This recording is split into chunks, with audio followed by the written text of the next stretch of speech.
चलिए आवाज आ रही है। तो गुड मॉर्निंग एवरीवन। आज आपका क्लास 4 के लिए डे 3। तो आगे चलते हैं चैप्टर 6.7 में और पढ़ते हैं क्वेश्चन नंबर 5। थोड़ा सा डिफिकल्ट, थोड़ा सा, बाकी तो आसानी है। चलिए करते हैं। ए टोटल ऑफ 16 लीटर, ये क्या है? L4 लीटर, इसको L ही लिखे हैं, ठीक है ना।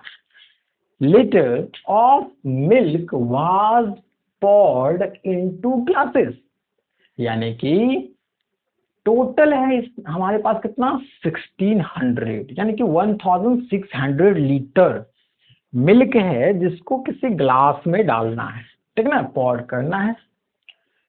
Each glass can hold 1/4 of a liter of the milk, है ना। एक गिलास जो है वो उसकी कैपेसिटी कितनी है, यानी कि वो कितना मिल्क अपने अंदर रख सकता है, ठीक है। एक बहुत बड़ा गैलन होगा, गैलन मतलब कि एक बहुत बड़ा टैंकर, अक्सर दूध वाले के पास होता है कि नहीं, इस तरह का, ठीक है, ऐसे ही होता है। चलिए थोड़ा मोड़ा गड़बड़ है, ठीक है, ऐसा ही होता है कि नहीं। इसमें बहुत सारा मिल्क भरा हुआ है। कितना मिल्क भरा हुआ है? तो लिखा हुआ है 1600 लीटर, यानी कि 1600 लीटर, ठीक। अब इसको किसी छोटे छोटे ग्लास में, छोटा सा ग्लास इस तरह से, ठीक ना, इस ग्लास में इस मिल्क को डालना है, ठीक ना। तो जब हम डालते हैं तो इस ग्लास की कैपेसिटी कितनी है, एक गिलास कितना मिल्क अपने अंदर रख सकता है, तो वो भी दिया गया है कि होल्ड 1/4 ऑफ अ लीटर, एक लीटर का 1/4, एक लीटर जो है, एक लीटर का 1/4, ऐसे ही तो है ना। अगर हम ऐसा लिख दें कि 1/4 ऑफ 1 लीटर, ये भी सेम चीज है। हाँ, तो एक गिलास बस इतना ही रख पा रहा है।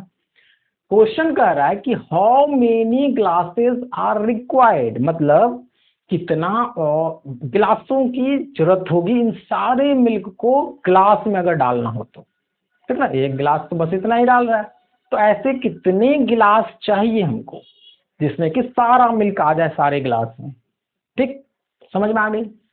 अब क्वेश्चन तो समझ में आ गया। एक चीज जानने वाली है जो हम लोग अक्सर पढ़ते भी आए, कन्वर्शन में कन्वर्ट करते हैं हम लोग ना। जैसे लीटर को हमको कन्वर्ट करना होगा मिलीलीटर, आंसर हम लीटर या मिलीलीटर में नहीं करने वाले, आंसर करने वाले हैं ग्लासेस में। कितनी ग्लास का रिक्वायरमेंट होगा, आवश्यकता होगी, ये कर रहे हैं, ठीक है ना। तो आंसर ग्लास निकलेगा, नंबर ऑफ ग्लासेस। तो हम लोगों को क्या चाहिए कि लीटर या मिलीलीटर जो भी हमारे लिए हेल्पफुल हो उसमें हम कन्वर्ट कर दें, कोई दिक्कत नहीं भी करेंगे, डायरेक्ट भी आंसर होगा तो डायरेक्ट ही निकालते हैं। जानकारी के लिए लिख देते हैं कि 1 लीटर इक्वल टू 1000 मिलीलीटर। ये चीजें याद भी रखनी चाहिए क्योंकि कभी कभी कन्वर्ट करना पड़ जाएगा। अभी नहीं करेंगे हम लोग, अभी डायरेक्ट आंसर निकालेंगे, ठीक ना। तो चलिए शुरू करते हैं।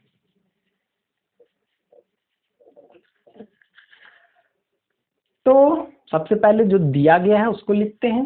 कैसे लिखेंगे? तो गिवन, क्या दिया गया हमको बताइएगा कोई। दिया गया है a total of 16 litre of milk.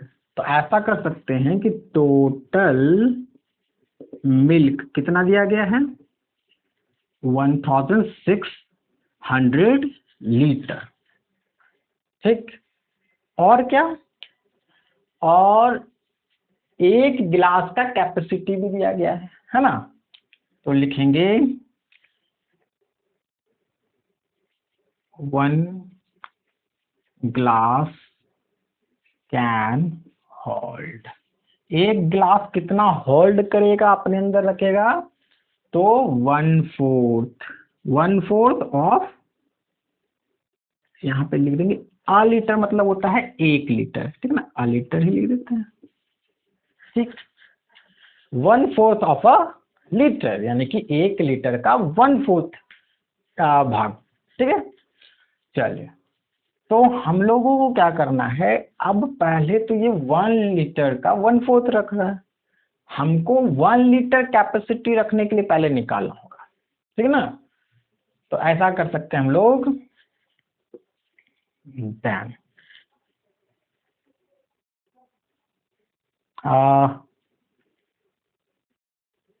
1/4 part of a liter milk equal to 1/4 part कितना कर रहा है, 1 ग्लासेस, 1 ग्लासेस, ग्लासेस में एक ही ग्लास है ना, तो एक ही ग्लास, 1 ग्लास, ठीक है।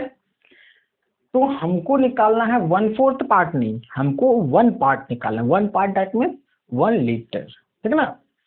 1 पार्ट बोल दे या लीटर में बोल दे, ठीक है। तो हम लोग लिखेंगे देयरफॉर 1 लीटर, ठीक ना, यहाँ भी है अ लीटर मिल्क, ठीक ना। थोड़ा सा इसको ये ऐसा लिख देते हैं भाई साहब। तो हम लोग लिखेंगे यहाँ पे 1/4 litre milk need. 1/4 litre milk के लिए कितनी ग्लास की आवश्यकता होगी, तो 1 ग्लास, 1 ग्लास चाहिए मात्र 1/4 लीटर के लिए। लेकिन हमको कितना चाहिए, हमको चाहिए पहले 1 लीटर फिर इतना लीटर, तो लिखेंगे therefore 1 litre, 1 litre milk need. 1 litre milk के लिए कितने गिलास की आवश्यकता होगी, यहाँ पे हमारा 1 है, ये 4 इधर डिवाइड में है, इधर जाके क्या हो जाएगा, मल्टीप्लाई, इतना क्या हो जाएगा ग्लास। इसको सॉल्व कर लेते हैं तब लिख देंगे, यानी कि इसको मल्टीप्लाई कर देते हैं तो ये 4 ग्लासेस, यानी कि 1 लीटर मिल्क के लिए हमको कितना ग्लासेस की नीड हो गई, 4 ग्लासेस। सो हमारे पास टोटल कितने हैं, टोटल कितने हैं 1600 लीटर। सो ठीक है, यहाँ पे ये अगर नहीं जान रहे आप लोग तो एंड भी लिख सकते हैं। सो 1600 लीटर, ठीक ना, मिल्क नीड, कितना ग्लासेस नीड होगी इसकी, तो अभी 1 के लिए दिया गया है और अब हमको ज्यादा निकालना है तो क्या करना होगा, मल्टीप्लाई, मल्टीप्लाई इतना, ठीक है, इतना लीटर। तो लीटर नहीं करके इसको आंसर ही डायरेक्ट करेंगे ग्लास, यानी कि इसको अगर हम मल्टीप्लाई करते हैं तो 0064 जा 24 और 2 बच जाएगा, फिर 4 1 जा 4 2 6, इतना ग्लासेस, और यही हो जाएगा आंसर, ठीक ना। आज समझ में आ गई कि टोटल कितने ग्लास की नीड है, 64 और 100 ग्लासेस, बहुत सारे। तो ये हमारा क्वेश्चन नंबर 1 है, समझ में आया। क्वेश्चन नंबर 5 है, समझ में आ गया होगा। अभी हम चलेंगे क्वेश्चन नंबर 6 में।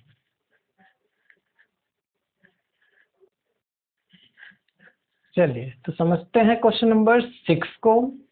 क्या कहता है कि ए बेकर बेक्ड 1000 केक्स, एक बेकर है जो केक बनाता है, जनरली केक बनाने वाला एक आदमी है जो 1000 केक बना रहा है, ठीक ना। अब क्या करना है, ड्यूरिंग द वीक, एक सप्ताह में टोटल वो 1000 केक बनाता है, फिर 3/4 ऑफ द केक्स, ठीक ना, गोट सॉल्ट, कितना केक बिक रहा है 3/4 मतलब टोटल का 3/4 बिक रहा है। सोल्ड मतलब बिक गया। How many cakes got sold and how many cakes where left. अब आपको बताना है नंबर्स में, है ना, 1/4 2/4 3/4 करके नहीं, बल्कि नंबर्स में कि कितना केक बिका। 1000 केक था उसके पास, तो कितना केक बिक गया, सोल्ड हो गया, और कितना केक बच गया। तो इसके लिए कैसे निकालेंगे हम लोग, तो चलिए शुरू करते हैं। ठीक है, जो भी दिया है उसको पहले लिखते हैं हम लोग। तो लिखेंगे गिवन, ठीक है, क्या दिया गया है, तो टोटल नंबर ऑफ केक्स। कितना है टोटल नंबर ऑफ केक्स, तो बताएगा बिल्कुल 1000। कितने हैं, 1000 केक्स, है ना, कोई दिक्कत नहीं, दिया था लिख लिया हम लोग। अब इसका बिक कितना रहा है, सोल्ड कितना हो रहा है, सोल्ड हो रहा है यानी कि बिक रहा है कितना, लिखेंगे एंड सोल्ड केक्स। कितना सोल्ड केक है इसके पास, तो टोटल का यहां बोला जा रहा है 3/4 of the cake, 3/4 of the cakes, cakes that means total cakes. Clear करके लिख देते हैं टोटल केक्स, कोई दिक्कत नहीं। चलिए इसको थोड़ा सॉल्व कर लेते हैं। ये देखिए सॉल्व हमारा एक पहला आंसर निकल जाएगा अगर हम इसको सॉल्व कर दिए सिर्फ। तो कैसे करेंगे, 3/4 ऑफ, ठीक है, द टोटल केक्स कितने हैं हमारे पास, टोटल नंबर ऑफ केक्स कितने हैं 1000। कोई दिक्कत, केक आंसर में आएगा तो हम लोग केक को साथ में लेके चलते, कोई दिक्कत नहीं। आगे ये हो जाएगा 3/4 ऑफ का मतलब मल्टीप्लाई 1000, कोई दिक्कत है, आंसर में केक लिखते जाएंगे या लास्ट में ही लिख देंगे, कोई दिक्कत नहीं है। 4 1 जा 4, 4 2 जा 8, कटाने आता होगा सभी कोई को, 4 2 जा 8, यहाँ पे 2 बच जाएगा, 2 और ये 0 कितना बन जाएगा, 2 और 0 20। तो फिर 4 के टेबल में 5 टाइम्स में 20 आता है और ये 0 का 0 उतर जाएगा, डेट मीन्स इसको हम लोग ऐसे कटाते हैं। ठीक है, अब जब हम इसको कटाएं तो हमारे पास क्या आया, ये 3 बच गया, नीचे 1 लिखने का कोई जरूरत नहीं है। ऊपर में बचा हमारे पास इस साइड में 250, ठीक है, चाहे तो इसको मल्टीप्लाई कर दे तो ही आंसर आने वाला है, यानी कि ये हो जाएगा 750। ये क्या हो जाएगा, केक्स। ये आंसर नंबर 1 है। दो आंसर आएंगे इसमें, एक तो कितना वो बेच दिया और कितना दूसरा बच गया, ठीक ना, दो तरह के आंसर आएंगे। पहला तो बेचने वाला निकल गया कि टोटल कितने केक बेच दिए, वो 750। अब जब बेचने वाला निकल गया तो बच गया कितना, कोई भी बता सकता है, तो लिखेंगे एंड, अब हमको क्या निकालना है, तो हम यहाँ पे पहले एक चीज लिख दे इसको, शो सॉल्ड केक्स। तो सॉल्ड केक ये आंसर निकल गया हमारा एक, एंड एक और आंसर आएगा हमारे पास लेफ्ट, है ना, लेफ्ट केक। तो लेफ्ट केक इक्वल टू, तो लेफ्ट निकालने के लिए क्या, तो टोटल जितना था उसमें जितना बिक गया उसको माइनस कर देना है। चलिए तो टोटल कितना है हमारे पास, टोटल केक्स माइनस क्या करना है, सॉल्ड केक, सॉल्टी केक, ठीक है। टोटल केक में सॉल्ट केक को जब माइनस कर देते हैं तो हमारा जो बच जाता है वो निकलता है, यानी कि लेफ्ट, यानी कि बचा हुआ केक। टोटल कितना आ गया हमारे पास 1000 माइनस बेचे कितना 750, घटा देंगे इसको तो हो जाएगा 250 केक्स। समझ में आ रहा है, आसान। क्वेश्चन नंबर 6, इस तरह से बनेगा। आप लोग इसको प्रॉपर तरीके से उतारिए, स्क्रीनशॉट ले लीजिए या नोट बना लीजिए, लेकिन इसको उतारना जरूर है, ठीक ना। चलिए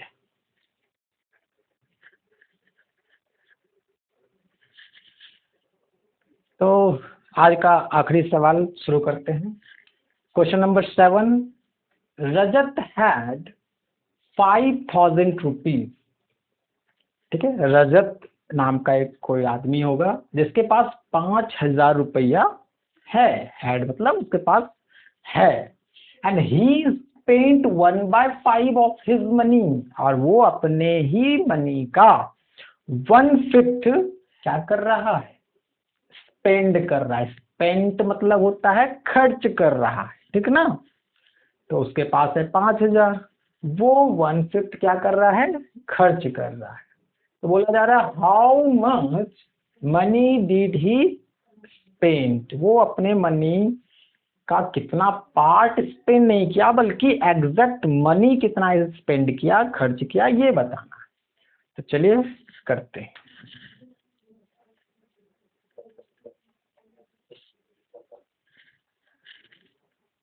तो क्या दिया गया हमारे पास, तो लिखते हैं given total money equal to, बहुत शॉर्ट में लिखेंगे ताकि याद रहे, ऐसे हम ये भी लिख सकते थे रजत हैड टोटल मनी, ठीक ना। तो ये हम लोग लिख देंगे कितना, 5000, ठीक ना। टोटल मनी कितना है, 5000। या फिर हम यहाँ पे ऐसे भी लिख सकते हैं रजत हैड, ऐसा ही लिख देते हैं, सही रहेगा। रजत हैड मनी कितना, तो इतना। एंड ही स्पेंट, कितना खर्च कर रहा है, या स्पेंट मनी कितना हो गया, तो ये खर्च कर रहा है 1/5, यहां से लिखेंगे 1/5 ऑफ हिज मनी, ठीक है। अब हिज मनी की जगह पे रजत मनी कर सकते हैं या टोटल मनी कर सकते हैं, कुछ भी कर सकते हैं, ठीक है। अब यहाँ पे हमको वैल्यू पुट करना होगा। ये है हमारे पास 1/5 ऑफ मतलब होता है multiply, and his money, money कितना है हमारे पास 5000 रुपीज, रुपीज बाद में लगा देंगे आंसर में। अब इसको हम जब सॉल्व करते हैं 5 1 5 और ये 5 1 5 और ये 0 0 0, ठीक है। नीचे भी 1 है, ऊपर भी 1 है, तो इतना 1 लिखने का जरूरत नहीं है, यानी 1 से किसी भी चीज में मल्टीप्लाई करते हैं तो वही चीज आती है। तो हम लोग क्या करने वाले हैं, 1 से मल्टीप्लाई करेंगे, तो बच गया कितना आ जाएगा हमारे पास 1000। लेकिन 1000 क्या है, रुपीज है, बिकॉज हम लोग निकाले यहाँ पे रुपीज, तो यहाँ लिखेंगे रुपीज, और यही आंसर हो जाएगा, क्योंकि हमको पूछा जा रहा था how much money did he spend. तो हम यहाँ लिख सकते हैं सो रजत स्पेंट 1000, ठीक है, रुपीज में 1000 रुपीज। ये भी आंसर हो सकता है, लिख भी दे देंगे या फिर डायरेक्ट यहाँ पे आंसर कर सकते हैं। बात समझ में आ गई, बहुत आसान क्वेश्चन। और इस तरह से अब 3 क्वेश्चंस बचे हुए हैं और इस लेसन में, तो इसको अगले दिन में करेंगे। आप लोग प्रॉपर तरीके से इसको उतारिए, रिवाइज कीजिए, ठीक है, और कॉपी तैयार रखिएगा क्योंकि चेक भी करेंगे। Thank you.